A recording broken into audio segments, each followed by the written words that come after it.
Monsieur le Président de l'Assemblée nationale, Madame, Messieurs les présidents des autres institutions de la République, institutions constitutionnelles, institutions légales, très honorables députés à l'Assemblée nationale, Madame la grande chancelière de l'Ordre national du Bénin, Monsieur le médiateur de la République, Mesdames et Messieurs les membres du gouvernement, Excellences, Mesdames et Messieurs les chefs de mission diplomatiques et consulaires et représentants des organisations internationales,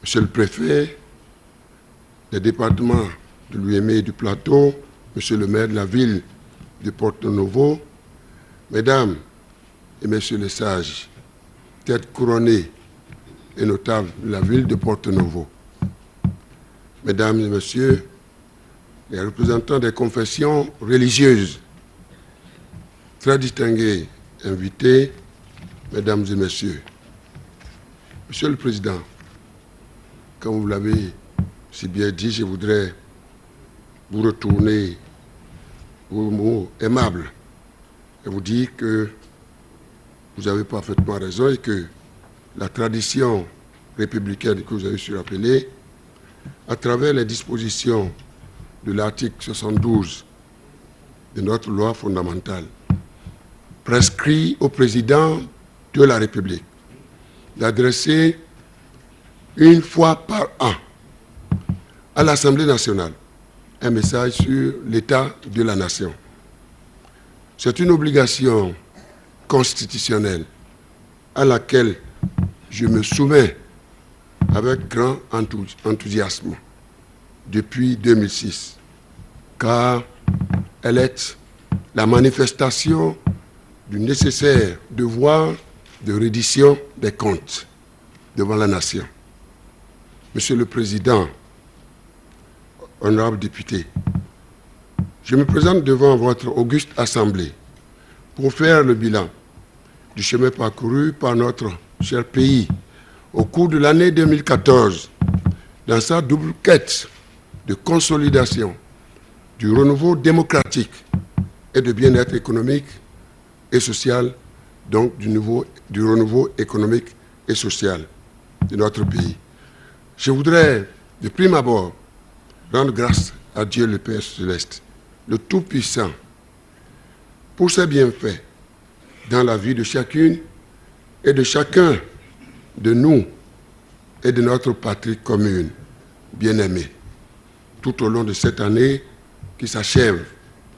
Je voudrais exprimer ma profonde gratitude pour l'accueil fraternel que vous venez de me réserver, Monsieur le Président et chers amis. Et aussi, non seulement à votre endroit, mais encore à l'endroit des autres honorables députés, je salue la présence remarquée des présidents des autres institutions de notre République. Mes salutations vont également à l'endroit des autorités communales et locales. Des têtes couronnées, je vous salue, dignitaires, sages et notables, ainsi qu'aux responsables des confessions religieuses de la ville de Porto-Novo. Je vous suis reconnaissant d'avoir extirpé ce moment de votre agenda on ne peut plus précieux pour rehausser de votre présence cette cérémonie constitutionnelle.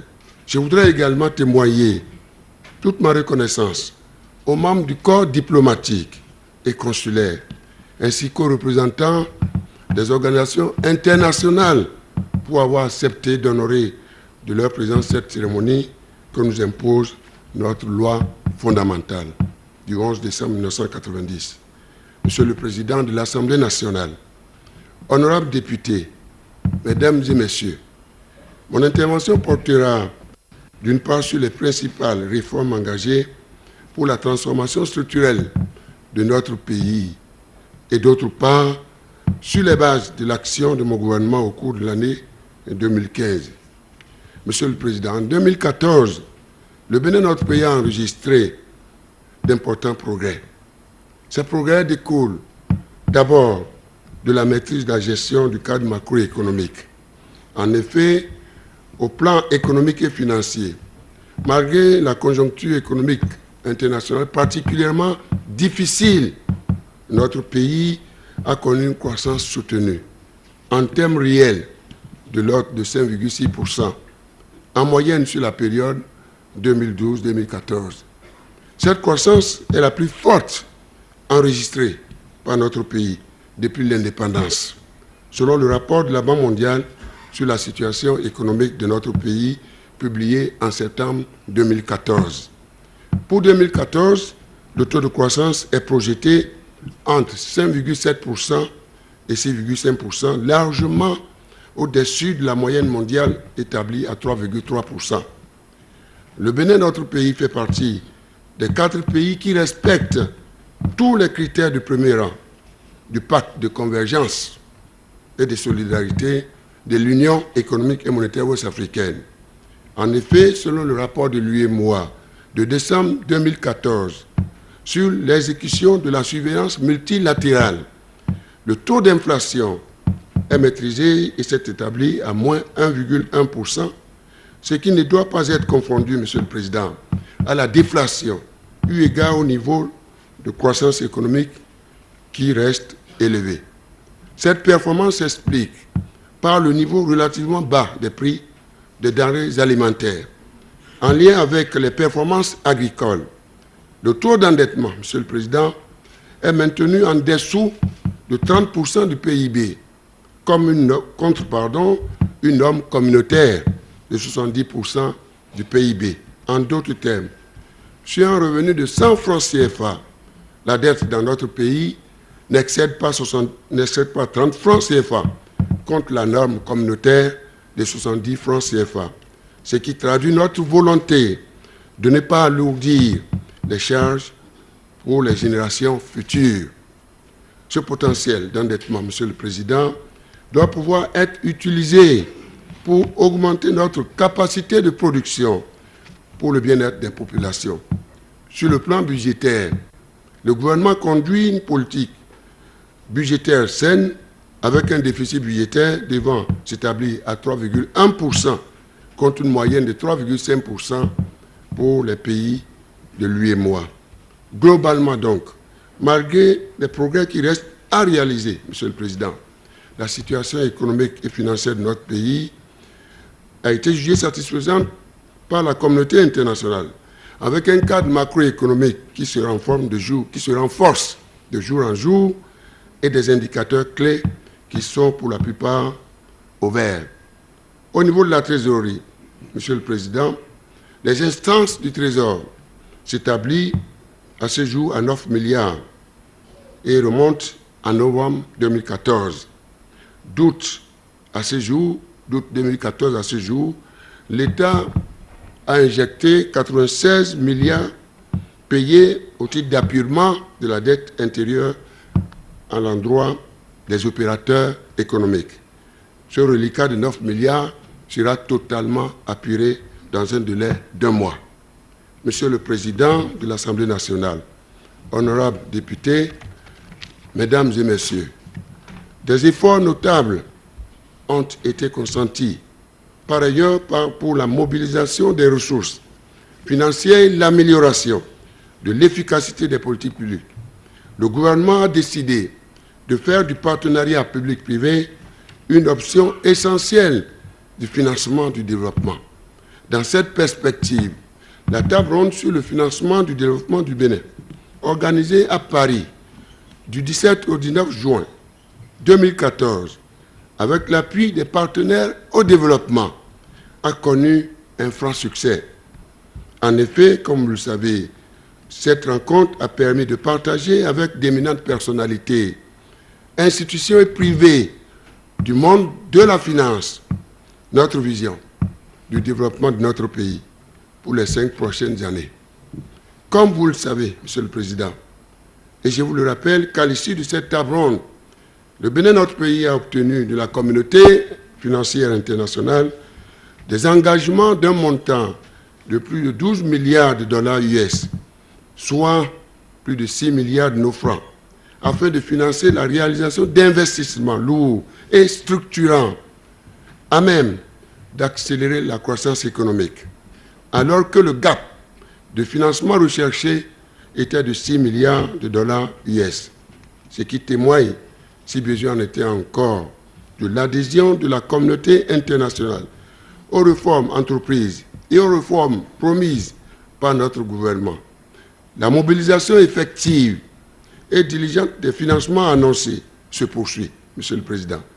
Sur les 6 premiers mois, des conventions de financement pour plus de 1 000 milliards de francs CFA ont été déjà signées, sans compter les engagements concrétisés au niveau du secteur privé. Sur la même période, le total des engagements encore signés, ou non encore signés, pardon, mais identifiés, tourne autour de 2 000 milliards de francs CFA. C'est le lieu de préciser que le rythme de décaissement dépend de la mise en œuvre des réformes et du degré de synergie entre le gouvernement, l'Assemblée nationale, naturellement en ce qui concerne les ratifications, et je vous félicite, je vous en remercie infiniment pour votre disponibilité à ce jour en la matière et pour tout ce que vous avez fait. Vous avez honoré la République, Monsieur le Président. Je vous en félicite, vous-même et les autres députés de notre institution parlementaire. Donc je disais bien que cette synergie entre le gouvernement, l'Assemblée nationale et les partenaires techniques et financiers, c'est pour assurer une bonne gouvernance et accélérer ce rythme de décaissement que le gouvernement s'attelle à mettre en place le cadre institutionnel adéquat, animé par des experts recrutés avec l'appui des partenaires au développement. C'est le lieu de remercier notre sœur, Madame la représentante présidente du système des Nations Unies, qui déjà a mis 1 500 000 $ à notre disposition pour recruter ces experts et animer la structure désignée pour l'évaluation et le suivi des réformes, des financements obtenus et leurs points d'application.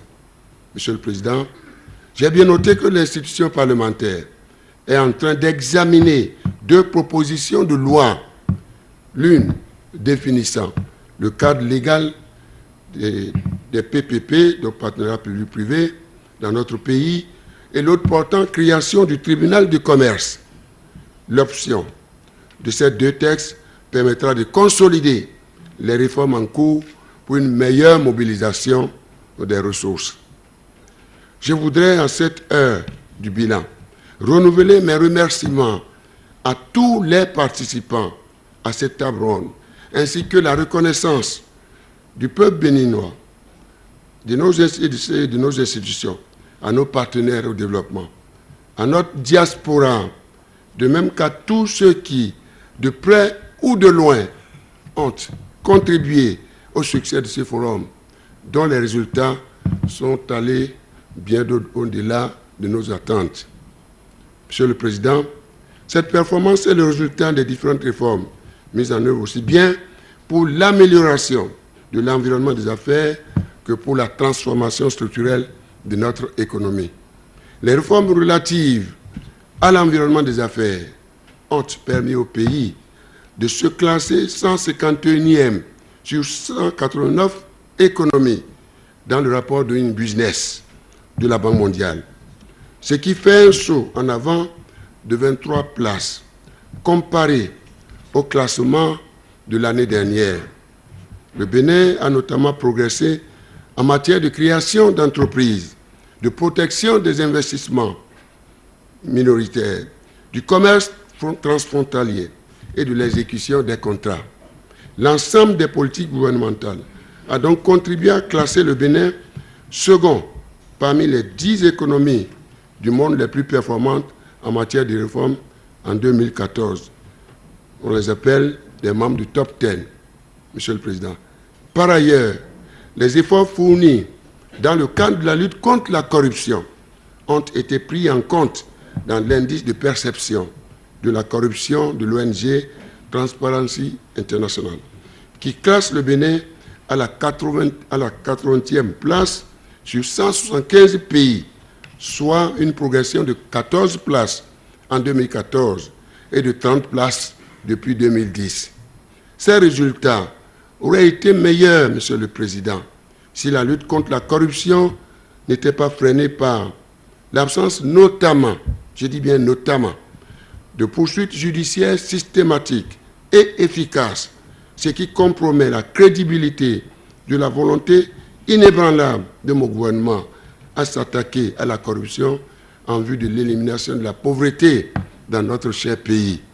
Voilà pourquoi mon gouvernement s'attache à poursuivre la modernisation du secteur de la justice pour renforcer les capacités des acteurs du système judiciaire, que je salue, et je salue d'ailleurs la présence du président de la Cour suprême, afin de les rendre plus efficaces et mieux outillés. Il a été procédé au recrutement de 4 auxiliaires de justice, de 229 officiers de police judiciaire et à la formation de 38 auditeurs de justice qui seront intégrés prochainement dans le corps de la magistrature. L'informatisation des juridictions et de la chancellerie s'est poursuivie avec notamment la refonte de l'architecture du réseau existant et de l'application de gestion de la chaîne civile au regard du nouveau code de procédure civile, ainsi que la mise en place de la gestion informatisée des prisons civiles. Des états généraux de la justice auront lieu en 2015. Il s'agira d'organiser une véritable rupture et faire de la justice l'instrument majeur de la construction du Bénin émergent. Monsieur le Président de l'Assemblée nationale, honorables députés, Mesdames et Messieurs, distingués invités, les efforts en matière de lutte contre la corruption ont été tout de même reconnus par le Conseil d'administration de Million Challenge Corporation des États-Unis d'Amérique, qui vient de prononcer l'éligibilité de notre pays au bénéfice de cet appui d'un montant de 250 millions de dollars US à consacrer essentiellement au secteur de l'énergie. Il y a lieu de rappeler que ce concours joue le rôle de catalyseur puisque, du fait de ce programme, le Bénin, notre pays, peut encore attirer des investissements de plus de 2 milliards de dollars US de la part de la communauté financière internationale et plus particulièrement du secteur privé américain. Au-delà, le Bénin a enregistré, selon les statistiques publiées par la CNUSED en septembre 2014, des niveaux records d'investissement direct étranger entrant en 2012 avec 282 millions de dollars US et en 2013 avec 320 millions de dollars US, soit une augmentation de plus de 500% depuis 2006. Ces investissements sont concentrés dans la prospection pétrolière et se poursuivent. Les usines de ciment, la construction d'hôtels de grand standing dans les banques, la transformation de coton et de noix de cajou, sans oublier le secteur portuaire et douanier.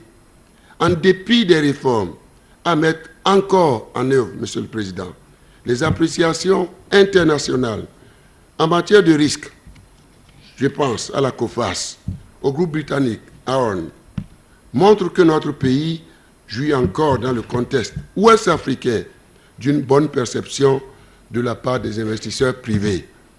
Monsieur le Président de l'Assemblée nationale, honorables députés, la transformation structurelle de notre pays, au-delà des préalables et prérequis relatifs à la qualité de la gouvernance et à l'efficacité de la chaîne de gestion des finances publiques, repose particulièrement sur des infrastructures de qualité, la relance de l'agriculture et l'amélioration du système éducatif ainsi que du système sanitaire et de protection et de sécurité sociale.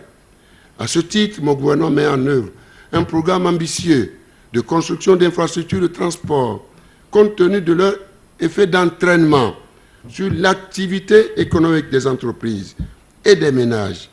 Ainsi, les travaux d'extension du réseau routier pour un coût d'environ 82 milliards de nos francs, dont 66 sur contribution nationale, ont couvert un linéaire de 1288 km et concernent principalement des travaux urbains, interurbains et d'ouverture du Bénin sur l'extérieur, particulièrement sur la sous-région. En outre, un linéaire de 147 km de route pour un montant de plus de 48 milliards de nos francs est en instance de démarrage.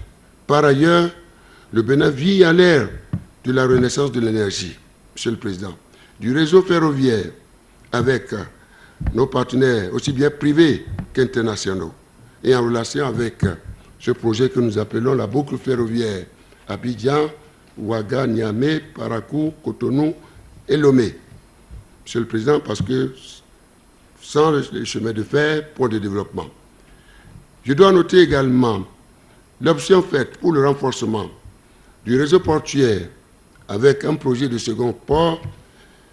Aujourd'hui, nous en discutons avec un compatriote et je pense que bientôt, les discussions arriveront, j'allais dire, à une conclusion parce que le port que nous avons aujourd'hui, pratiquement, devient de plus en plus petit par rapport à la croissance économique que nous enregistrons dans notre pays.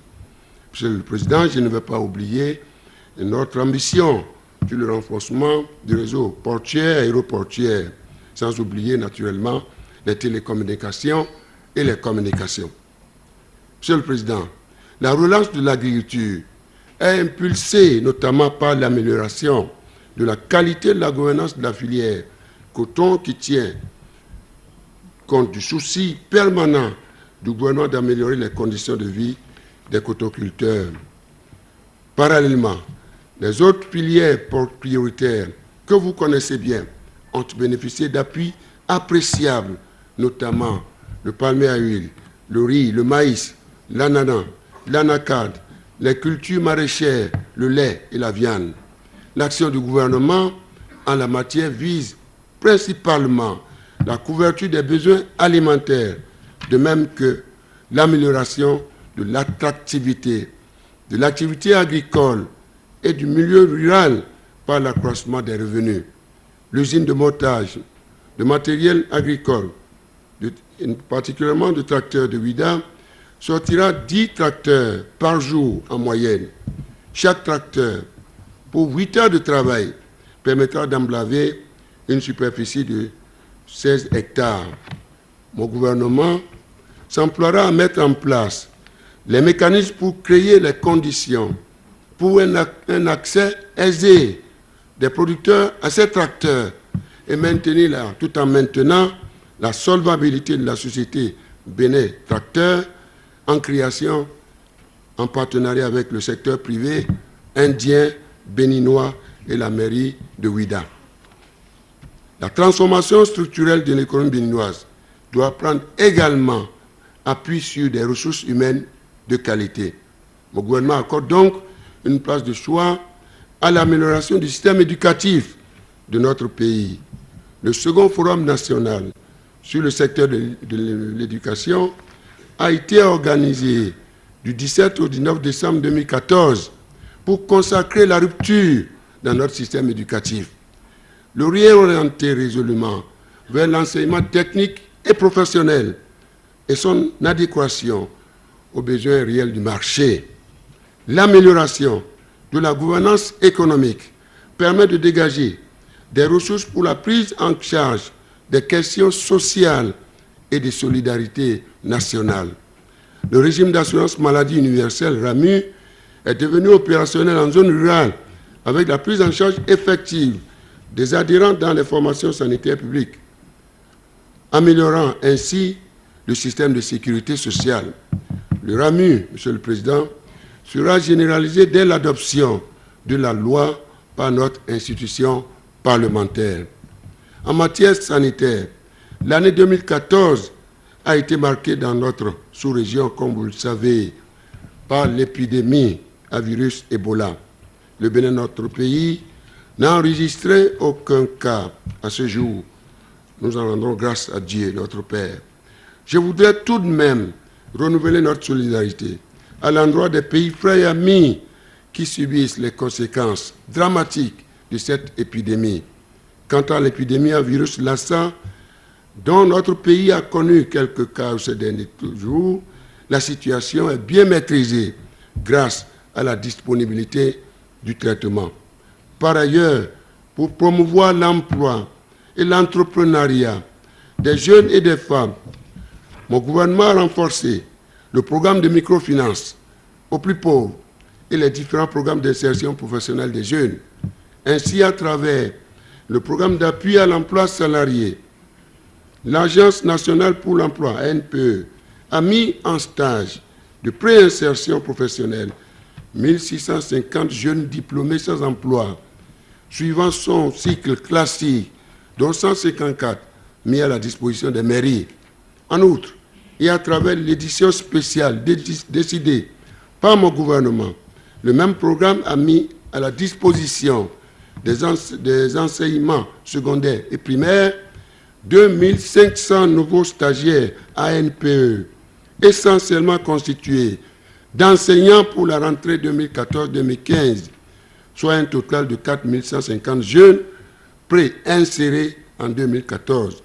Avec la mise en service en 2014 de l'antenne départementale ANPE du Plateau, installée dans la commune de Paubert, mon gouvernement a achevé le processus engagé depuis 2012 pour doter les 12 départements en antenne ANPE au total, en y ajoutant les recrutements dans le corps des agents contractuels de l'État.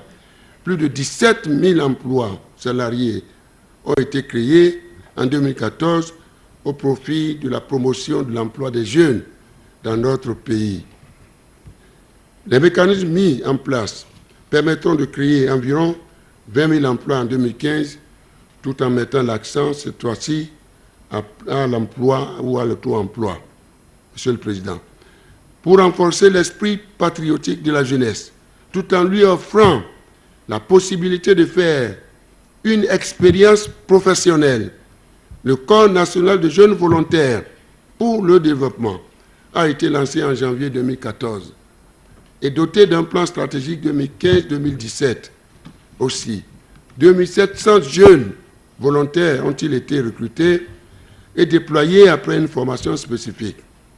Monsieur le Président de l'Assemblée nationale, honorables députés, Mesdames et Messieurs, l'évaluation des progrès réalisés en Afrique en 2014 dans l'atteinte des objectifs du millénaire pour le développement, faite par la Banque africaine de développement, la Commission économique pour l'Afrique, la Commission de l'Union africaine et le Programme des Nations unies pour le développement, confirme les bonnes places du Bénin, bien qu'en toute humilité, je sois conscient du chemin qui reste à parcourir, honorables députés. Ainsi, en matière de réduction de la faim, notre pays se classe 8e en Afrique et second dans l'Union économique et monétaire ouest-africaine, UEMOA. En matière d'éducation primaire et de taux d'achèvement primaire, le Bénin, notre pays, se classe second de l'UEMOA. En ce qui concerne la parité filles-garçons dans le primaire, notre pays se classe second de l'Afrique dans le groupe des pays ayant réalisé des progrès considérables. Au titre de l'équité salariale entre femmes et hommes, notre pays est le premier de l'UEMOA et le 9e dans toute l'Afrique. Dans le domaine de la réduction de la mortalité des moins de 5 ans, le Bénin est classé parmi les pays ayant accompli des progrès remarquables. En ce qui concerne la réduction des taux d'incidence, de prévalence et de mortalité dus à la tuberculose, le Bénin occupe le second rang de l'UEMOA.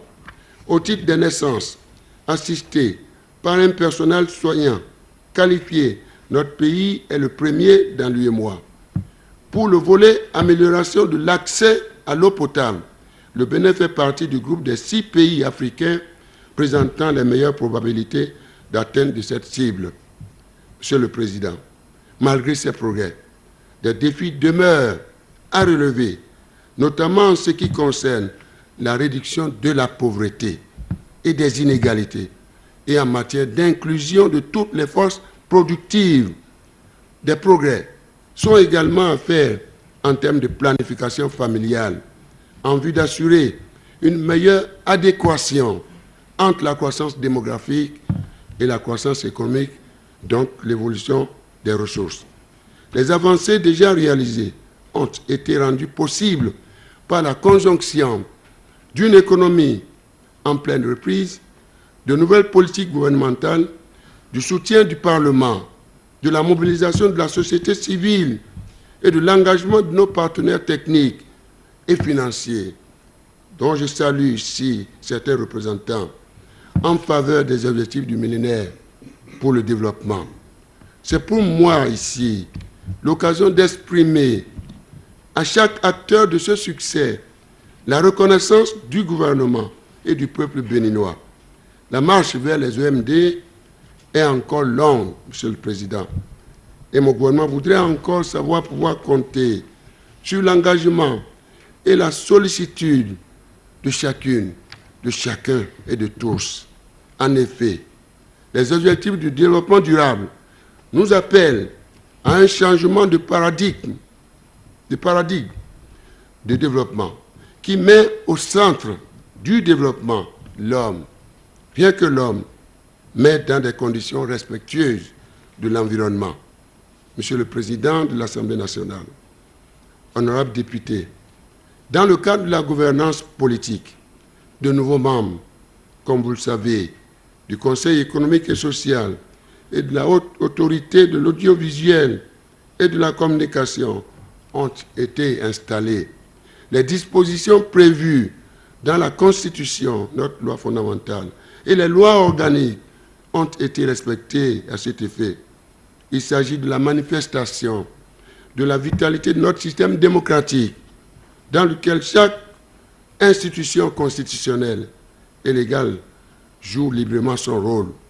En ce qui concerne la correction de la liste électorale permanente informatisée, l'EPI, pour l'organisation des élections municipales, communales et locales, mon gouvernement a tout au long de l'année apporté sa contribution pour faciliter les travaux du Conseil d'orientation et de supervision COSLEPI, pour résoudre les difficultés évoquées par le COSLEPI. J'ai moi-même organisé plusieurs séances et rencontres avec vous-même, Monsieur le Président, et avec les présidents des institutions. Et je voudrais vous en remercier. L'objectif de ces réunions est de créer, comme vous le savez, Monsieur le Président, l'union sacrée autour de la correction de la LEPI pour l'organisation dans la transparence et la paix des élections dans notre pays. Comme vous le savez, Monsieur le Président, dans l'organisation des élections, le Code électoral assigne 3 tâches au gouvernement, notamment le financement des élections, la convocation du corps électoral et la sécurisation des élections. En ce qui concerne le financement des élections, le budget soumis à mon gouvernement par le COSLEPI s'élève environ à 13 milliards, je pense 800 millions, ou autour de 13 milliards, plus précisément 12 milliards 938 millions 3 904 francs, pour 906 francs, de francs CFA. Je peux vous affirmer et rassurer le peuple béninois qu'à ce jour, la totalité de cette somme a été mise à la disposition du COSLEPI. Et comme il est coutume de le dire, pas un seul copec n'est dû à cette institution. Quant à elle, la Sénat aussi jouit de la sollicitude de mon gouvernement. Le budget présenté par cette institution tourne autour de 13 milliards 100 millions. 3 milliards, selon son plan de trésorerie, ont été mis à sa disposition et le reste, soit 10 milliards, inscrits au budget de 2015. En ce qui concerne la convocation du corps électoral, Monsieur le Président, mon gouvernement attend sa saisine par le président de la Sénat qui est disposé à le faire dès que les conditions sont réunies, dont au premier chef la disponibilité de la liste électorale permanente informatisée à produire par COSLEPI, laquelle liste est l'élément déclencheur de l'ensemble de notre processus électoral. S'agissant de la sécurisation des élections, les forces de défense et de sécurité de notre pays sont toujours disponibles et sont prêtes. Monsieur le Président, vous conviendrez avec moi qu'il est urgent, véritablement urgent, que le COSLEPI rende disponible la LEPI et que notre auguste Assemblée consente à prendre une loi dérogatoire conformément aux propositions qui ont été faites lors des discussions que nous avons eues au niveau des présidents des institutions et en présence des représentants du bureau de l'Assemblée nationale. Monsieur le Président, cependant, je demeure persuadé que c'est ensemble, avec toutes les forces politiques et sociales, avec mon gouvernement, que nous créerons les conditions favorables à la tenue des élections municipales, communales et locales, législatives et présidentielles. En effet, la non-organisation de ces élections, Monsieur le Président, est lourde de préjudice pour notre pays, car la tenue de toutes ces élections constitue une préoccupation partagée par tous, non seulement par les Béninois, mais encore par la communauté internationale. Ainsi, le conseil d'administration de Millennium Challenge Corporation en a fait une condition majeure pour la signature de ce second compact dont nous sommes éligibles. Donc, sans ces élections, ce compact ne sera jamais signé. À qui le tour? L'Union européenne, l'Allemagne, la France, le Japon? Bref, Monsieur le Président, l'heure est grave. Je voudrais, pour savoir pouvoir compter sur vous pour que cette union sacrée soit effective afin que nous puissions passer ce moment difficile, car il en va de la santé de notre démocratie. C'est pourquoi, Monsieur le Président, les synergies nécessaires entre les actions de toutes les forces politiques et sociales seront recherchées et utilisées pour la tenue effective de toutes les élections dans la sérénité, pour la consolidation de la paix et de la cohésion nationale. L'union sacrée de tous, appelée de mes voeux, matérialisée par les différentes initiatives de réunion et l'organisation en cours du dialogue politique centré sur la tenue des élections, devra, Monsieur le Président, je l'espère, contribuer à la mise à disposition de la LEPI et la prise par le Parlement, notre institution parlementaire, de la loi dérogatoire. Je lance un appel à la veille citoyenne afin que le processus électoral arrive à son terme dans la paix et la concorde de tous les fils et de toutes les filles de notre chère patrie. Monsieur le Président, je ne pourrais pas passer ce matin devant vous sans vous évoquer cette question qui me tient à cœur également et dont j'ai la responsabilité d'attirer votre attention sur cette question, Monsieur le Président. La question de la non-mise en place de la Cour des comptes qui constitue un attribut du renforcement de la démocratie. Une institution indépendante qui doit chaque année renseigner l'opinion, renseigner nos chers compatriotes sur le type de gouvernance et de gestion des fonds publics. Monsieur le Président, il s'agit là d'une question fondamentale. Parce que notre ambition est de faire comme les puissances démocratiques font, de manière à ce que nous puissions relever les défis au centre desquels figure l'élimination de la corruption, donc l'élimination de la pauvreté à laquelle reste confronté notre pays. Sur ce point, Monsieur le Président, je voudrais vous dire que du fait de la non-mise en place de cette institution indépendante, constitutionnelle, certains partenaires doute de la qualité de notre démocratie. Une puissance, je préfère taire le nom, a décidé de fermer ses portes alors que ce pays a l'habitude de mettre à notre disposition au moins 20 milliards de nos francs tous les ans. À défaut de cette cour indépendante, nous sommes maintenant privés de cette assistance financière depuis maintenant un certain nombre d'années.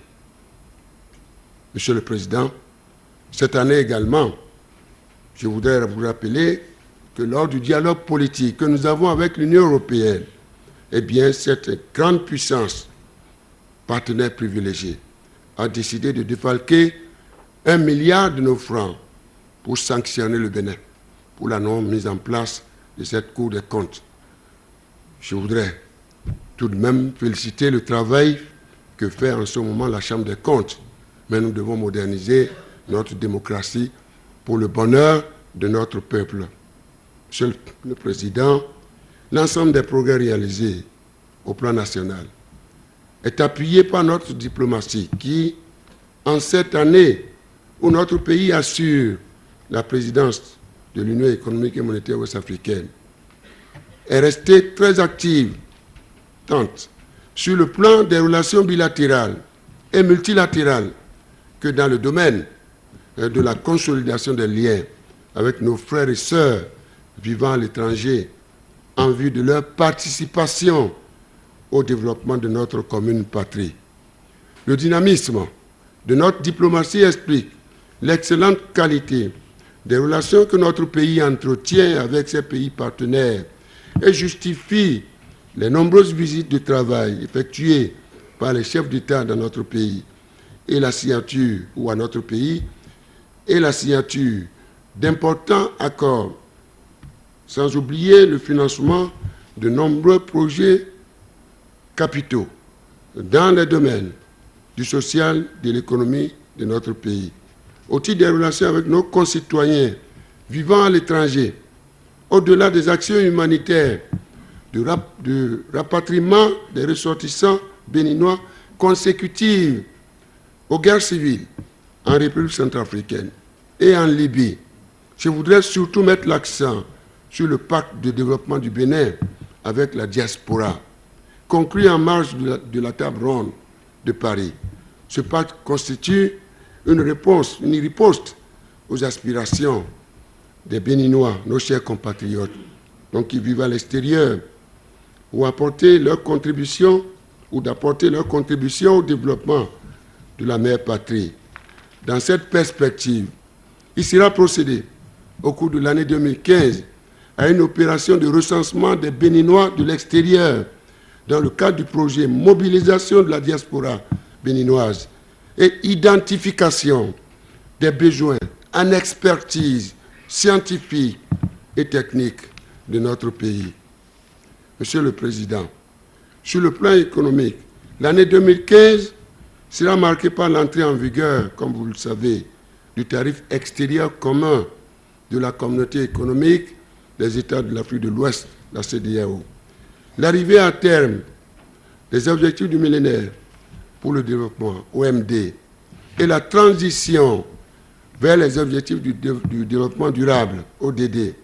Face à ces nouveaux défis, Monsieur le Président, les orientations économiques de mon gouvernement ont pour ambition de renforcer le potentiel de production dans la perspective de la poursuite de la transformation structurelle de l'économie béninoise. Les mesures qui seront mises en œuvre viseront notamment la promotion de l'emploi des jeunes et des femmes, le renforcement du capital humain et des infrastructures de soutien à la production, la modernisation de l'agriculture, notamment la production vivrière, l'élevage, la pêche et la promotion de l'agro-industrie. Pour l'année 2015, Monsieur le Président, mon gouvernement prévoit une croissance économique de 6% contre 5,7% en 2014, qui découlerait notamment de l'augmentation des investissements publics avec la poursuite de la politique de grands travaux, particulièrement dans le secteur de l'énergie et des infrastructures, l'amélioration du climat des affaires dans le but d'attirer ou de motiver nos opérateurs économiques et d'attirer les investissements privés, donc aussi bien nationaux qu'internationaux, vers les pôles de croissance et de densifier le tissu industriel. Les travaux de construction du réseau ferroviaire Cotonou-Parakou-Dosso-Niamey, la consolidation des acquis et des initiatives de développement en cours, toutes ces actions, Monsieur le Président, nécessitent des réformes institutionnelles, structurelles, sociales et solidaires. Elles appellent une véritable refonte de nos mentalités, Monsieur le Président, et constituent la fondation dont la matérialisation passe par la réalisation immédiate des actions suivantes. Le Bénin qui aspire à son émergence doit reposer sur le ciment du dialogue. Le Bénin doit dialoguer avec lui-même. Toutes les forces politiques et sociales de notre pays doivent dialoguer avec elles-mêmes. Le gouvernement doit dialoguer avec la classe politique et je salue les initiatives en cours. Le gouvernement doit enclencher immédiatement le dialogue avec la société civile pour lui permettre de jouer en tout état de cause son rôle de veille citoyenne. Intensifier le dialogue avec les jeunes, les femmes, les personnes handicapées et les personnes de troisième âge. Le gouvernement s'engage à poursuivre et approfondir le dialogue avec les partenaires sociaux. Le gouvernement doit poursuivre et approfondir le dialogue inclusif avec le secteur privé et toutes ses composantes, chambres de commerce, patronat, chambres d'agriculture, chambres des métiers, etc. Le gouvernement s'engage, Monsieur le Président, à mettre en place un partenariat stratégique avec la communauté internationale et étendre le dialogue politique engagé avec l'Union européenne aux autres partenaires tels que les États-Unis d'Amérique, la Chine, l'Allemagne est membre de l'Union européenne, et les autres partenaires dans l'intérêt réciproque de nos peuples. J'invite notamment le peuple béninois à mettre en route avec le gouvernement le Bénin nouveau dont je rêve, Monsieur le Président, en cette fin d'année. Comme vous pouvez le constater, il repose sur le dialogue, et rien que le dialogue, indispensable à préserver l'identité légendaire de notre pays, reconnue depuis l'historique conférence des forces vives de la nation. Elle signifie, Monsieur le Président, stabilité, stabilité politique, stabilité démocratique, stabilité constitutionnelle, stabilité sécuritaire, stabilité sociale, stabilité financière, stabilité macroéconomique, stabilité. Ceci, macroéconomique dans un environnement stable des affaires, un environnement sain, garantissant la sécurité humaine et la solidarité nationale. Toutes choses qui, en définitive, requièrent la refondation basée sur la démocratie, la bonne gouvernance, le partenariat public-privé, l'énergie et les infrastructures. Monsieur le Président de l'Assemblée nationale, honorables députés, Mesdames et Messieurs, l'année 2015 est aussi une année électorale. Nous venons de le signaler, tant pour les communales que pour les législatives. C'est l'occasion, Monsieur le Président, de vous exprimer à vous-même, Président de l'Assemblée nationale, toute ma reconnaissance, celle de la Première Dame, la reconnaissance de toute la nation pour votre leadership tout au long de votre législature. Je voudrais aussi remercier les honorables députés pour la qualité du travail abattu au cours de la présente législature. Et ceci à la satisfaction de tout un peuple, le peuple béninois. Je vous en suis gré et j'exprime au nom de la Première Dame toute notre reconnaissance, au nom des institutions de la République, au nom de notre nation, de notre pays et de notre République. Que Dieu vous garde, Monsieur le Président et chers honorables députés. C'est le lieu d'appeler de nouveau et avec insistance la classe politique, les acteurs de la société civile et l'ensemble de la population à se remémorer les idéaux de la conférence des forces vives de la nation. Il s'agit pour nous tous, pour chacun et pour chacune, de placer l'intérêt supérieur de la nation au-dessus de tout et d'œuvrer en conséquence à la sauvegarde de la concorde nationale. C'est sur cet appel, Monsieur le Président, honorables députés, à chacune et à chacun pour la consolidation de la paix et de la cohésion nationale que je souhaite au peuple béninois, au président des institutions de la République, à vous-même, Monsieur le Président, aux honorables députés, ainsi qu'aux partenaires et aux amis qui vivent parmi nous une bonne et heureuse année, une excellente année 2015. Que Dieu Tout-Puissant puisse vous bénir. Que Dieu bénisse le Bénin, notre patrie commune. Que Dieu bénisse notre République. Vive la République. Je vous remercie.